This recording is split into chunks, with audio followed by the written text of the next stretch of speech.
Muting on the jaw harp. Let's have a little bit of a ramble about it. I've been playing around with muting for a while. Muting is where we're hitting the reed or striking the frame and letting the reed vibrate to us to mute it. And when we're not muting, when the harp isn't muted, it's going to ring out a lot more clearly. Versus when I mute it, there's muting with my middle finger. Here's muting with my third finger. Here's muting with my pinky finger. And here on this harp, and every harp you're just going to feel around with, you're going to have to mute it differently. You're going to have to adapt your technique. This one has a diamond-shaped or square frame that's bent edgeways. So I have a little bit of distance in between the resting position, which is the exact center resting position of this reed. So I can put it on the frame like this, not actually touching the reed, and as the reed vibrates, it's going to vibrate out to me. And starting off, I suggest this is a Blackfire A1. I'll put a link up above, and there will also be links to all these harps in the description. But anyways, all of your different harps are going to have different mutes, and you want to weigh out, do you even want to mute? When we're playing and breathing, say we're doing some hillbilly breathing,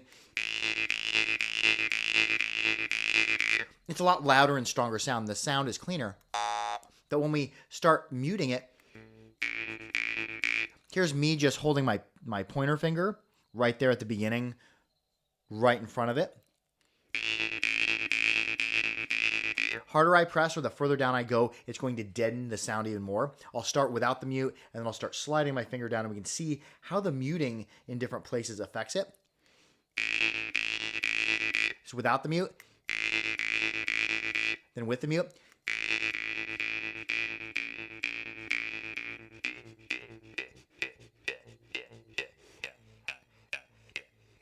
There's going to be eventually a point where you come down the reed where it's going to kill the sound entirely. So it's best start further back.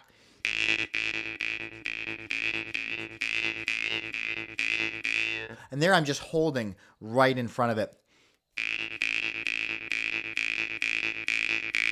And we can also strike the frame so we can mute for a second and get off it. I'll kind of come across the front of the frame and feather it. Let's try with the pinky finger. And depending on what harp you have, you might not want to be even muting this far back. Some harps like to be muted further back here. Some like to be muted clear near the middle. When you get on smaller and smaller harps, you might only have room for one finger mute. You're not going to get a mute down here. Here's me muting Pavel Pokim. Here's me breathing first, just doing an open-close breathing pattern.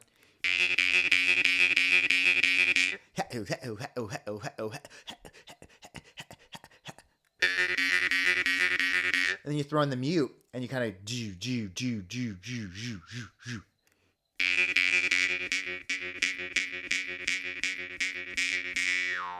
And see, this harp is a lot smaller, so it's killing it a lot more. If I have a harp with a longer, more flexible reed, there's some more give to it.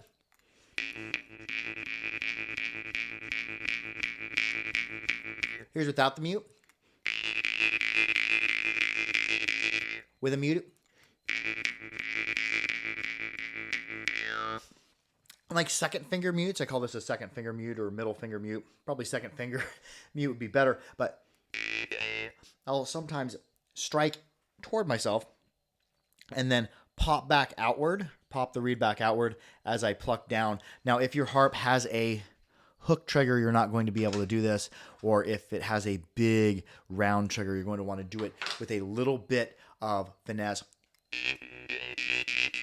Because on the bigger round spiral round triggers, we want to stay brushing the outside of it, but you're going to have to feel out wherever your harp is to feel out where it likes to be played. One thing we want to avoid if we're plucking the harp out is not crossing right over and getting caught here, because we never want the harp to get pulled away from our teeth and then it, bam, slaps you right in the teeth. It's not a pleasant thing and probably not safe for your teeth. But let's keep going with the mutes.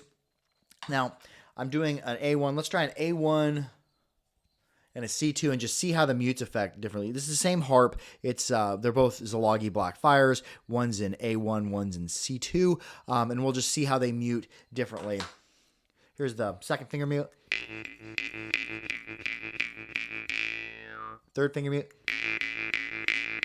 I'm still getting the third finger mutes really, really easy. Let's go second finger mute. This one, it's shorter, and it's got a little bit thinner or less wide of a tongue on it. So I'm having to feather even more. I'm not able to strike it as hard. What I'm going to have to do, because if I'm coming clear in the middle, it's going to kill the harp a lot easier. So what I'm going to do is I'm going to feather my finger out. Just get it away from there. Space it a little ways off there so that the reed is coming more to me and I'm not striking it in its center position. There we go. And I ended up sliding down. You didn't like to be muted out here. My other harp was okay with being muted right there. There's a longer, more flexible reed. There's more reed to absorb the motion that we're applying toward it. Let's see how that third finger mute is.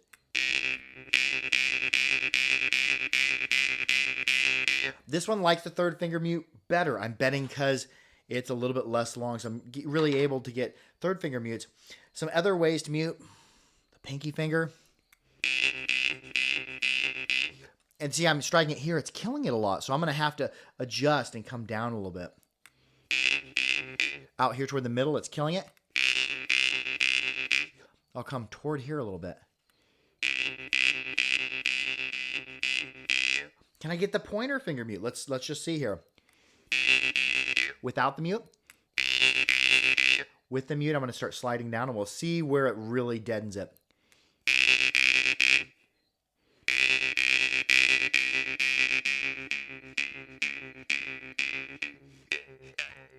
Yeah, on this one, it doesn't seem to like being muted past here. We can also get mutes a little bit from the back with our thumb pressing. Let's do it without the mute. It's like I'm breathing.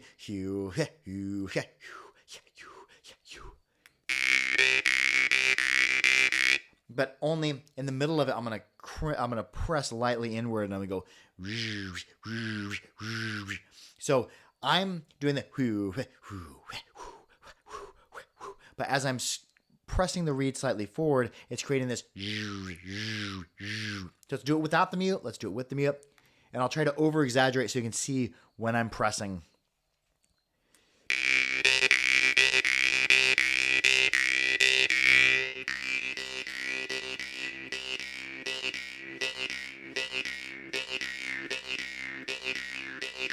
And some harps, Blackfires especially, you can get that draw start out of there. I'm going to do a manual draw. I can actually press the harp slightly forward, taking the resting position from the center of the frame there, take it and move it slightly forward so that I can punch an in-breath and get a draw start. Watch this. We'll just press forward. We're going to experiment around with all the mutes I can think of on a bunch of different harps because we're going to have to modify as I go from harp style to harp style. I'm going to have to modify a little bit.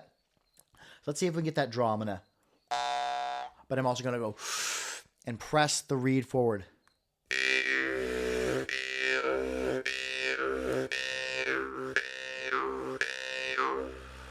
So I can get that draw a little bit. And if you're killing it all the way, if you're noticing the harp is dying, you're probably too far forward. So slide your thumb back so you're barely pressing on it. You might get hand crampies a little bit. Let your hand stretch back out. But here we go. Here's without the draw mute or the manual draw, whatever you want to call it. And I'm just pulling these names out of thin air. They're just names that I call them. So whatever you call them, comment below on your styles of mute you like and what you call them. Here's without the press mute. With.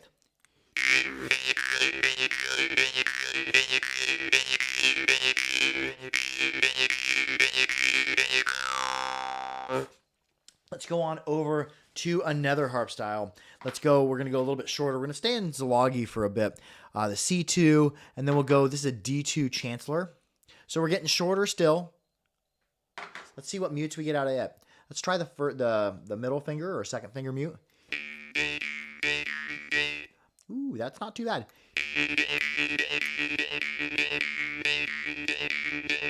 Can we get a third finger mute out of it? Let's see. Now, I've got enough room I can still get in there. Let's see if we can get the pinky mute. I can't really, because of the way this frame is, this Austrian mushroom shape, although this is a Hungarian drum. Because of the shape with it, I'm going to try a different mute. I've seen Porky Miller do this. He'll grip it like this and mute with his middle finger. Here, instead of middle finger on here, we can mute here. Let's see where it goes. Doesn't like being touched out here. I'm going to touch it right here at the beginning, see what happens. Not getting great mutes there, so different harps you're going to get different mutes out of, and you got to weigh out, do you even want to mute? Let's see if we can get one from a manual draw.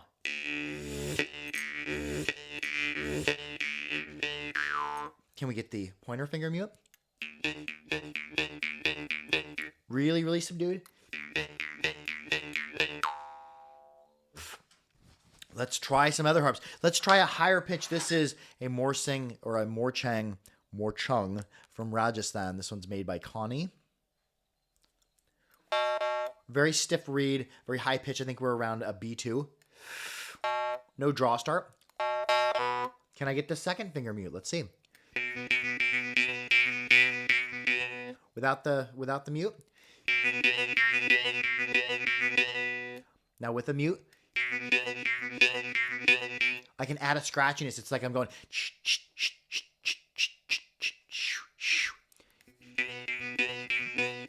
Can I get the third finger mute? Let's see. Now, because the frame's bigger here, I'm having the tendency to touch the reed in the resting position. So what I'm doing is I'm touching it right here and just barely brushing it.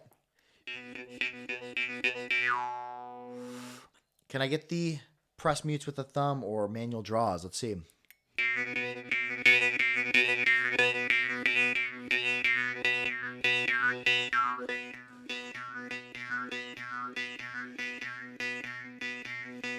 I'm getting really nice press mutes out of there because of that stiffer reed, the combination of the higher pitch.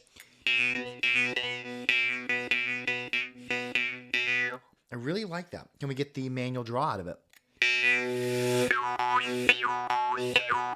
Really easy manual draws out of it. So each harp's going to have its ways that it will like to be muted, if it does like to be muted. Let's try a flat fronted. Here's a Berezino. And the harp frame, we don't have any recessed area in between the resting position. What we have is a completely flat front here. So let's see if we can get mutes out of it.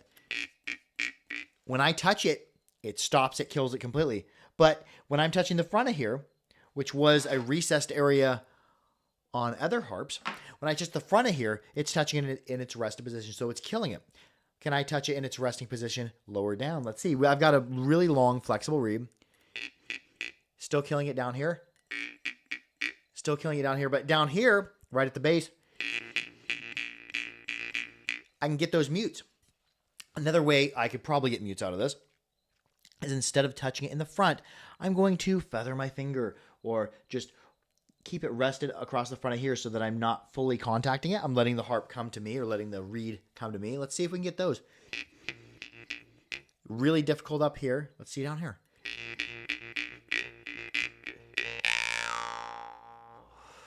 Yeah, so getting some mutes out of them. Can we mute a Snoopy harp or a bluegrass jaw harp? These are the worst jaw harps you can buy. Can we mute it?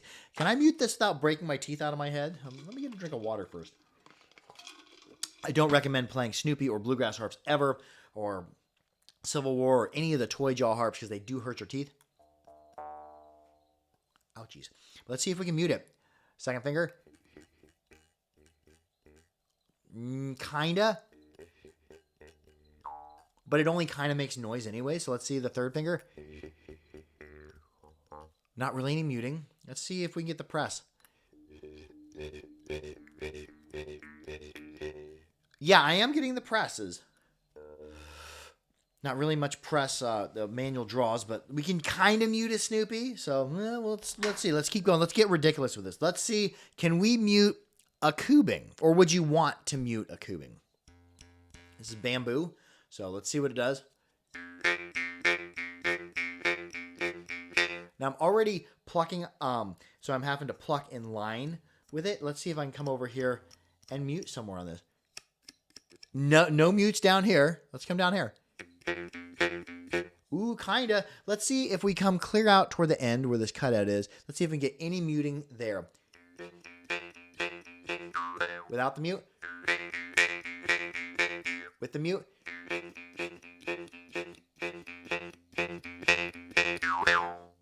Okay, we can kind of mute a cubing. I don't know if you can mute every cubing, so let's try another harp. Let's see if you can mute an Indonesian kerinding. Now, this is not a plucked instrument. This is a struck. I'm striking it at the end of this counterweight, and this reed or tongue is going back and forth. Let's see if we can mute it anywhere.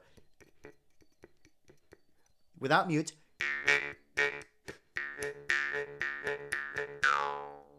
Yeah, I can play it without mutes. See if we can play it with mutes.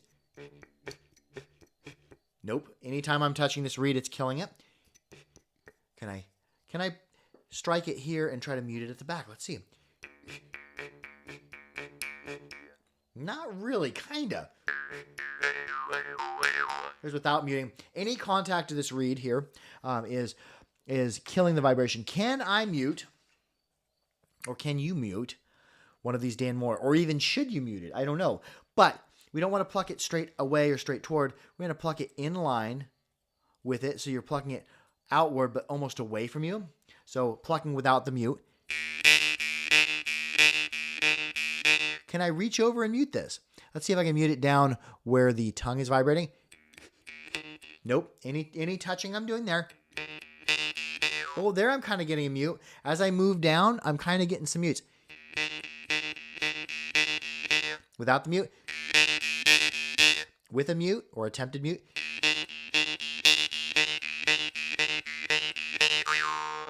Kinda. I'd say it's semi-mutable. Let's go on over. We're going to try to mute a couple more flat front. Let's try a Glaser and Star. Can we mute it? Can it be done? Now, this is another flat fronter. It's got a long upper medium stiffness reed. So I'm betting we can get some mutes off it. Now, if we're contacting it completely flat, I bet it's going to kill it. Yeah, instant decay when we contact it in the front down here. Slide down. Oh, I can contact it clear flat front on the first, probably third or first quarter.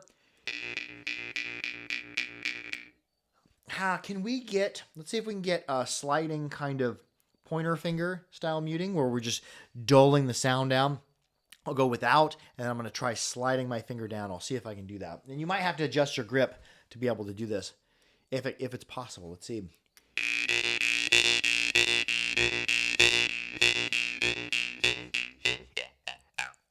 About here, it starts just turning into pop, pop, pop, pop. Down here, it's pretty much killing the sound. Slide down here. Here I'm getting almost full vibration, even being on the first, probably fifth of it. Harder I press, the faster it dies. Ooh, I like that mute there. Let's see without the mute, and then I'm just going to kind of slide down on it, slide down.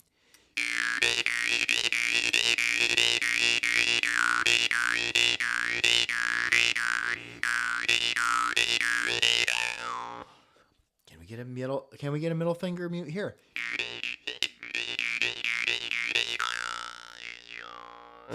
Let's try an Ildar. Let's see what Ildar's got going on here. We have a similar Ildar Gamadi.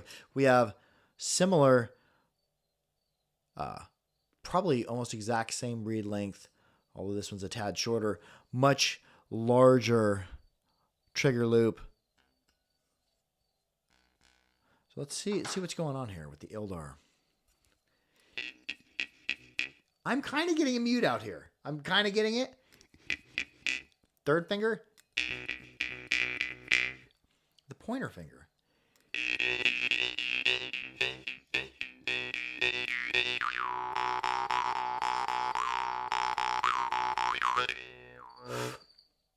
Yeah, so I'd say all of these, or some of them, or at least semi-mutable. Anyways, if you have any questions or you have any mutes that you like and certain harps, I've got one more harp here. This tiny little, this is Van Drak's son made this drumba. This is a tiny little drumba with a very, very flexible reed.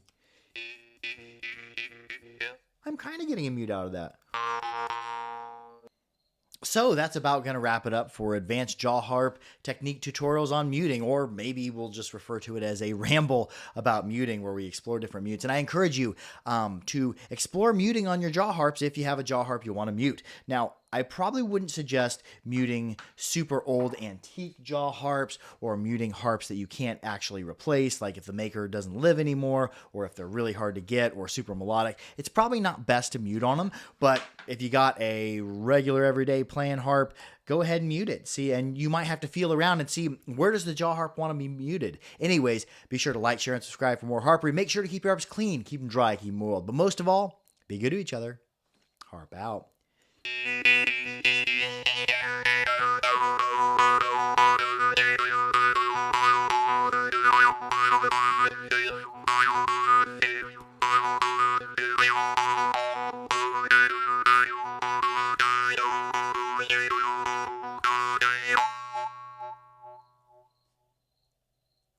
Mute.